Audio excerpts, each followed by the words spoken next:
If we want to save Destiny, we have to burn Destiny 2 to the ground. You won. We all won. After a decade of war, after the final shape was shattered, after the witness dissolved into nothing, we are finally done. The war has been won. We conquered the darkness of the universe, chasing it with the light. But look around you, Guardians. Look at the triumph and all its glory. Look at it turning to rust, breaking down before us. Is that relief you feel? No. That is stagnation. The enemy isn't coming from the void this time. The threat isn't a god or a villain. This time, the threat is the machine itself. The broken, geriatric, 10-year-old code beneath our feet that cannot hold another season. This isn't a request for an expansion. This isn't a demand for new DLC or another Band-Aid fix. This is a mandate, and it's an imperative one. This is us demanding Destiny 3. Why we demand Destiny 3. So, here we are again, standing at the precipice of a vast echoing void. The final agonizing echoes of the Light and Darkness Saga are finally dissipating into the cold vacuum of space. We have watched the witness dissolve into streams of darkness, seen the traveler's shattered core finally heal, and stood as conquerors, champions, not merely of a single enemy, but of the very core struggle that birthed our universe. Yet even in this moment of impossible triumph, a new anxiety settles over the community, a palpable sense of stagnation where there should be celebration. The victory, magnificent as it is, has simply cleared the main stage, leaving us standing on a magnificently decorated but profoundly worn stage floor, with nothing left. We have spent a decade pouring our light, our time, and our loyalty and money into this universe, forging a saga with every super unleashed, every raid mastered, and every dungeon conquered. But now the universe that carries this epic is visibly straining, groaning under the weight of its own glorious history. The question is not one of desire, it is a matter of necessity. We do not merely want Destiny 3, we require a complete revolutionary break to survive the stagnation, to evolve, and to continue the journey beyond the cosmic dead end that we find ourselves currently at. The shackles that bind. The most visceral, frustrating, and unavoidable shackle that binds this franchise is the Tiger engine itself. It's a proprietary beast of code tracing its lineage back through a generation of consoles, a digital artifact of a time before live service, high frame rate gaming was even a dream. It's a masterpiece of design, with gameplay that, when it hits, feels like perfection. Yet it still remains a Frankenstein's monster, perpetually dragging the chains of its own technical ancestry. It has been pieced together by remnants of its past and other sources. We feel this in the laggy inventory screens, the menus that rip us out of the flow of combat, and the endless, frustrating error codes that we search online for. The machine is operating past its safe capacity. The engine was never designed to manage the sprawling complexity of a decade's worth of content. Every new system, every intricate subclass, every massive new activity is not a simple addition, but a technical compromise. It requires developers to navigate a crippling labyrinth of legacy code simply to keep the whole structure from collapsing under its own weight. The result is nothing more than a perpetual state of organized chaos, with baling wire and digital duct tape doing their best to hold it all together. The price we pay. And what better symbolizes this form of digital payment, these pieces of worlds held together, than the infamous Destiny content vault? That graveyard of the past, of our beloved worlds, of our old memories. The removal of these vast spaces was not an arbitrary narrative choice. It was a brutal, some would say necessary act of technical amputation. It was agonizing admission that the file size, the sheer volume of assets, data, and programming exceeded the engine's capacity for any sort of stability. The current game is not one big universe. It's a collection of instance bubbles connected by strained loading screens, and this technical confinement kills the dream of true exploration. To truly expand into the cosmic frontier, Destiny 3 must be built on a bedrock capable of massive growth. It needs to be designed with a core belief that this game will grow massively in scope and size.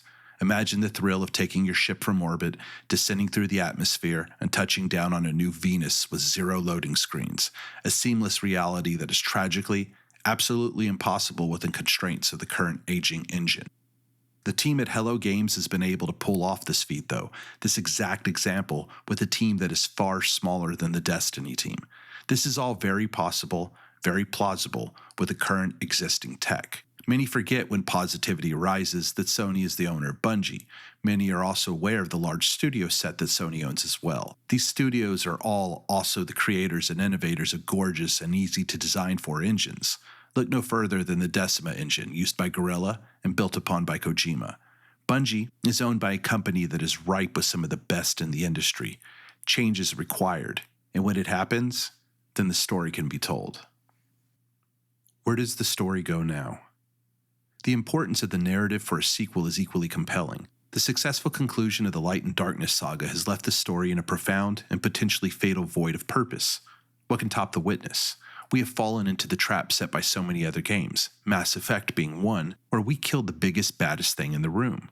What is there left to do? We have defeated the ultimate philosophical antagonist. To continue to fight within the Soul system would feel anticlimactic, wandering through a world and universe we have conquered and dominated time and time again. A world that we now know as if it was part of ourselves. Most of you know the map in Nessus. You know the tunnels of the moon. You can map your way through the Cosmodrome with your eyes closed. We know this world, and we have claimed it as ours. Something must change. The universe needs an exodus into a terrifying unknown, an event that transpires, that changes the way and where we play the game. A journey into a new universe that must introduce new villains that are not mere variations of paracausal warfare or foes we have been fighting to this point, but forces whose motives are truly alien and incomprehensible to us. This change of setting is essential to restore the sense of discovery, danger, and awe, transforming us, the Guardian, from the god of the Soul system, back to the moment our ghost woke us in the rusted-out remains of the Cosmodrome. We need to find a way to be reset, a way to start anew. There is no way we can walk into a new universe with our current tool set of weapons and powers. We would quickly rise to the surface, becoming the alpha predator of whatever environment we entered. We have grown far too big for any one universe to handle. So with that said, it's now time for us to once again become small. Taking us back to zero.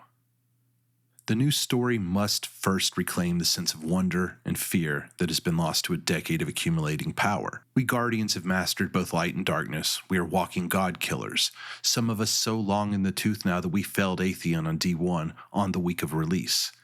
We are walking forces of destruction, of nature, our combined kill counts rivaling the Warhammer 40k universe in death and losses. Destiny 3 has to remove those powers. It has to find a way to take us back to the start, to the lack of certainty, to the feeling of what is over the horizon and can I fight it? Or will I need to come back later with better weapons? Many of us who played the alpha and beta of D1 will remember the gold bar knight with question marks. We tossed the world at him and failed. Yet years into the game, that same knight, his twin, and his little buddy are nothing more than a stone on a path of grinding, easily stepped on over and over. So let me take you somewhere, Guardians. Let me take you on a possibility. Imagine, deep in the outskirts of the Kuiper Belt, our ship darting in and out of asteroids as we chase some unseen object. We break free from the endless sea of floating stones to find a massive ship waiting. Before we can react, it has us locked on and we are gone. Our next moments, our next time we see again, are of our ghost waking us up in a cell, our weapons gone and the light fading from our long-time companion. Gone are our abilities, gone is our ease of exit, and gone is our home. We enter into a new universe with a ghost detached from the light, a ghost long gone from the reach of its mother, into a new world where we must find and create tethers through time to home. Yet with any distance, with any change of physics and nature, there would be a change in us. Our supers and abilities massively modified to fit this new world and universe. This is how we grow, and this is how we should go. This would be our new home and our new sandbox to play in. New toys in the sandbox. The sandbox, the core, the heart of Destiny's combat experience, its overall world, is both its greatest achievement and its most painful shackle. The current system is choking on its own plethora of weapons and armor. Maintaining hundreds of weapon variations and a decade's worth of accumulated stats has resulted in a balancing act where Bungie is forced to make reactive, constantly changing decisions based on how we break the game with its newest toys this week. The current perk pool is vast, but let's be honest, functionally inefficient, making the acquisitions of the majority of the loot meaningless. This game has more filler than quality. Most weapons we acquire are tossed before reviewing stats, their place already declared, in the trash bin of our ship or the tower. Destiny 3 offers the singular needed opportunity to initiate a foundational sandbox reset, clearing the entire slate of gear and perks to introduce a new design philosophy where quality becomes more important than quantity. Now, Guardians, let's be honest here. The expansion of the power fantasy demands a subclass change that moves far beyond the elements that we know. We need kinetic alchemy, the introduction of truly exotic, foundational damage types. Imagine a Chronos subclass that allows Guardians to dilate local time, or a gravity-based subclass that creates huge wells of gravity. Also, to ensure a sense of continuity, revitalized and redone versions of the core structures of the Destiny elements, Solar, Void, Arc. These old hat versions of us, of our abilities, could be taken in a completely new direction, allowing us to break free from the shackles of the past and, like light passing through a prism, change into something far more beautiful than we originally had. This would help to usher us and our new home into an era of hero moments that would define us for the next decade to come. We could be heroes. Now, it's time to talk about one of the most, if not the most divisive topics in the Destiny universe, the shared world of PvE and PvP. And let us speak plainly about the damaging effect of the single sandbox experience.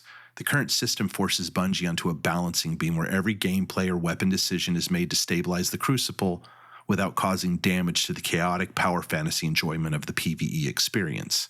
Destiny 3 must achieve a decisive separation between these two environments. This essential separation means that designers can make PvE feel truly epic and dangerous, restoring the lost hero moment that has been stripped away by years of PvE-PvP balancing. No longer should a single player's heroic effort be thwarted by an immediate, unforgiving wipe mechanic.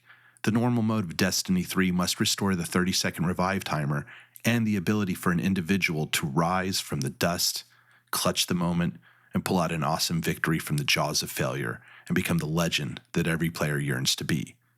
This is why we play. This is what we live for. This is what we talk about years later with our friends and clanmates.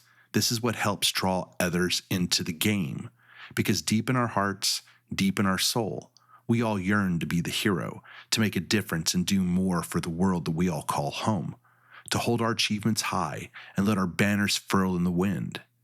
Yet what Destiny must also do is make the most important decision it has ever made.